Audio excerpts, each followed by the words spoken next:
Well, what's happening after next week? Where is Mr. Mashaba going to? Well, we hope to get that too from him. But let's start, Dan, if we will, with what he said a little earlier on. Speaking from the heart, so he wasn't reading from any speech, of course, telling the Johannesburg Metropolis just what it took for him to actually give them the resources that his council was able to give to them to make Johannesburg a safer place. But let's get straight. Let's speak to the man himself, just recapping some of the issues that you raised, Mr. Mayor. You began by saying the reason nations fail, it's because, one, they choose wrong economic policies, but secondly, which I think is where you wanted to get at for the purpose of today's briefing, they disobey the rule of law. Well, I think, Vuyo, one does not really have to really be an economist or a political scientist to understand that if you want to grow a country, the first issue that needs immediate attention is the application of the rule of law. And the application of the rule of law, our first line of defense in this particular case are the police. So I think for me, just really using my common sense, it is for that reason, taking over this administration, looking at the crime that was facing our nation and our city, I felt necessary that I do everything possible to motivate them, capacitate them, give them the necessary resources for them to really be able to really carry out their difficult job. You spoke about how 6 months into your tenure, you took that decision to invest in the JMPD. What was extraordinary about what you did? What did you do that which previous administrations weren't able or were never able to do? Well, looking at the number of people in the city of Johannesburg, as per SA, South Africa, States SA, we've got a city of over 5 million people. Crime literally out of the hand, with just over 2,000 policemen and women. So basically you have 700-800 policemen at any given time to really work, because policing, as you are aware, is a 24-hour service.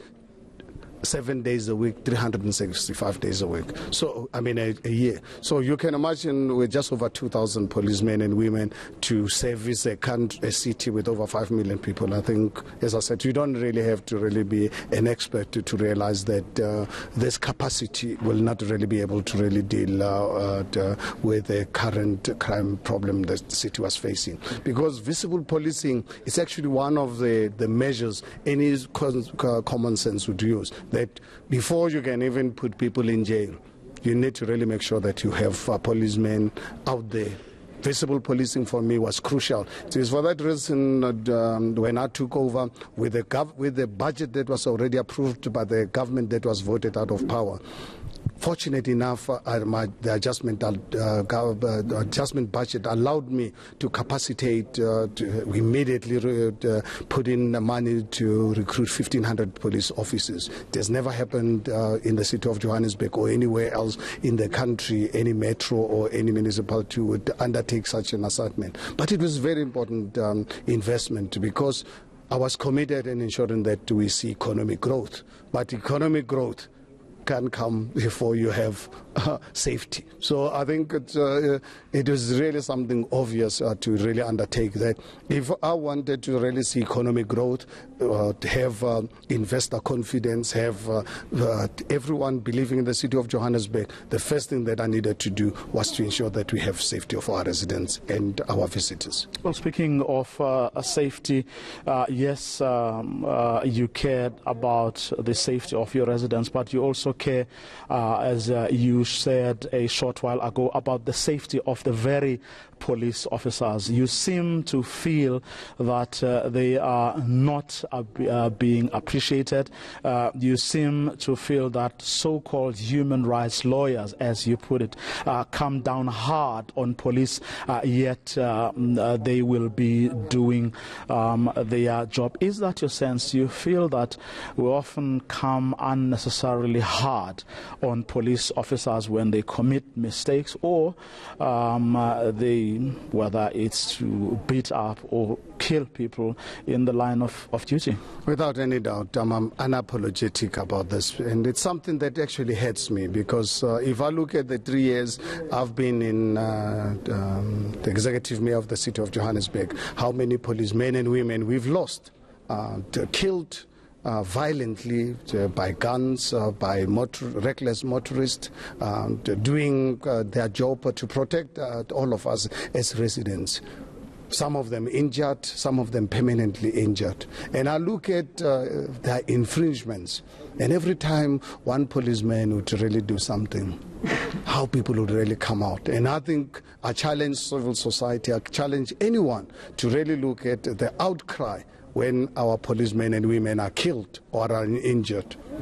And you look at the outcry that comes out when a policeman obviously infringes. And I'm not for 1 minute saying that we should not really make sure that our policemen and women must exercise caution in their line of duty. I'm not really calling for that. We've got to hold them accountable. But you look at how we criticize them, because if we criticize them in this manner, but we don't obviously protect them when they are being murdered, when they are being injured, we don't obviously express our frustration, we don't express our anger in the same manner, then what would happen?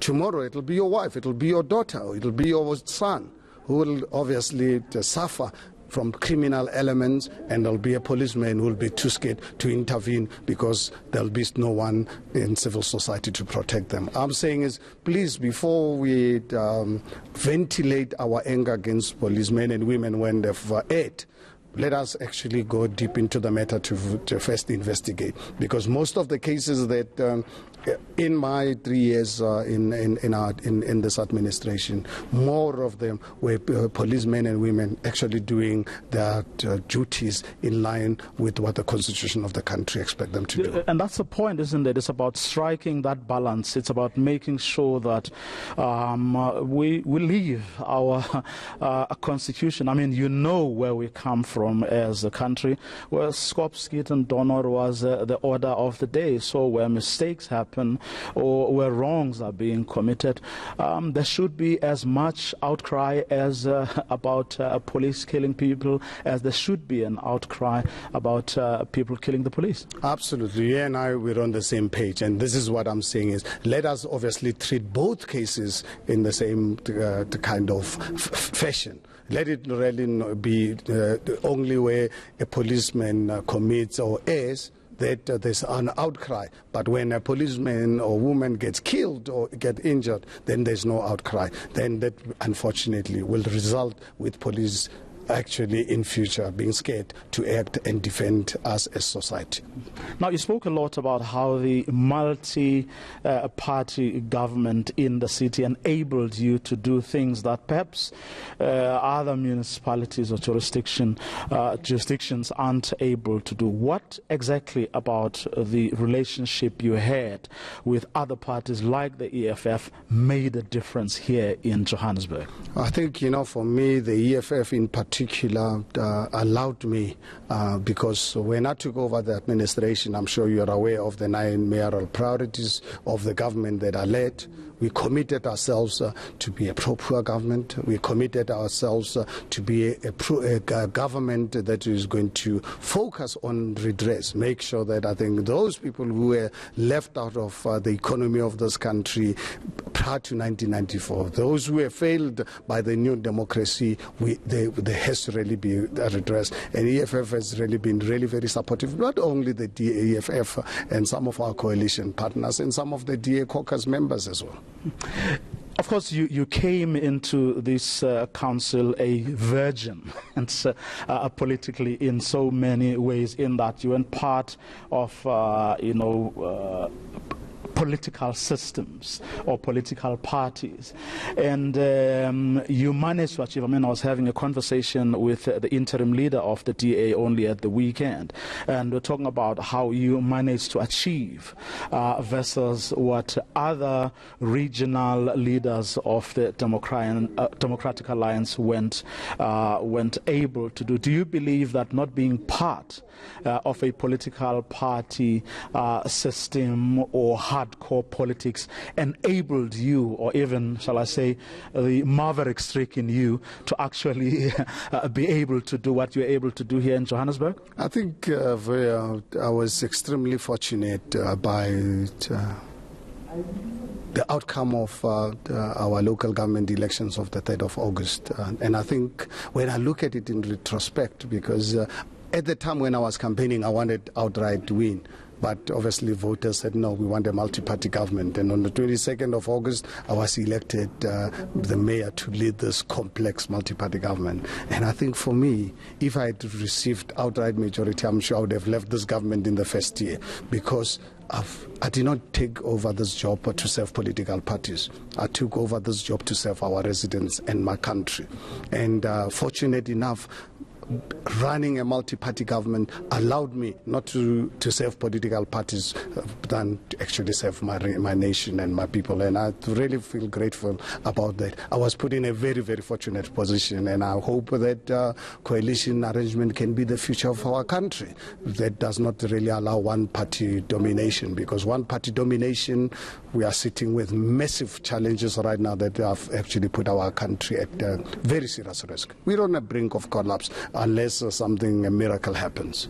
Now, I mean, when one looks at what the DA wasn't able to do in Nelson Mandela Bay, for example, when one looks at what is happening in Tshwane, for example, versus how you were able to hold the coalition together here in Johannesburg. Now, only yesterday, someone raised their hand, or was at least approved by the DA, as the next mayoral candidate. What would you advise them to do if they were to continue, or even better, what you were able to do here? Well, I think... Look, I'm not going to be part of council on the 28th, because I'm finishing my job on the 27th. And if a multi-party government is going to emerge out of that the interaction in council on the 28th, I can only really make an appeal to that multi-party government to say, and the leader of that multi-party government, to please serve society. Don't serve your political parties and serve your stomach. This politics of the stomach is one of the biggest challenges that our nation is facing, because mostly all political parties are there to serve political parties and serve their stomachs, and that is really very unfortunate. What? Long holiday, relax, go and swim, go and snorkel, go and scuba diving,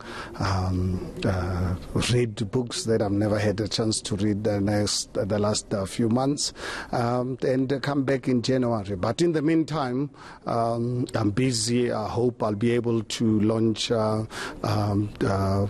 opportunity for South Africans to engage on the type of South Africa they want. I hope that I'll have this presentation before sometime early December, because I think if I really look at our country over the last 25 years, and I take it prior to 1994, where we had CODESA, where politicians actually negotiated a good deal for themselves and forgot about us as ordinary citizens. And I believe very strongly that with the challenges that we are facing, we need a second CODESA. And I'd like to really engage our residents, our citizens of this country. Let us engage the citizens and leave politicians out, because they've negotiated a good deal for themselves. But I think we need to take our country back as citizens, because it is through civic activism that this country is going to succeed. If we're going to rely on politicians, unfortunately, we'll have a serious price to pay. I don't know when was the last time you spoke to Mmusi Maimane, but he's speaking of a new vehicle that he thinks is needed. Will you be part of that? Would you even consider something like that? Well, ever since Mmusi resigned from the DA, I met him once for half an hour.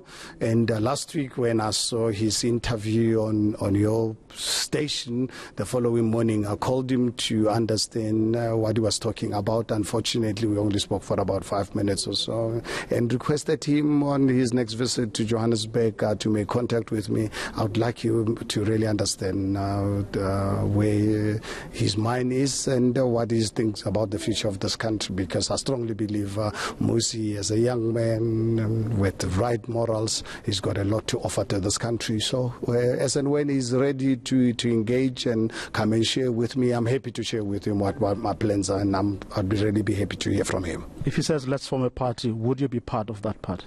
I think right now, Vuyo, as I've already indicated, I need a break. I'm not in the right frame of mind to really be able to decide on my future. Fortunately enough for me, I've got lots of options. But do you think the idea of a party is a good one? I think you need to really convince me, to give me the right kind of data that can actually prove to me that there's a need for another political formation. But right now you're not convinced? It's not a question of not being convinced. I think you are convinced by facts. So give me the facts to really demonstrate to me that there's a need for a new political party. Herman Mashaba, thank you very much and all the best in the future. Thank you so much, Vuyo.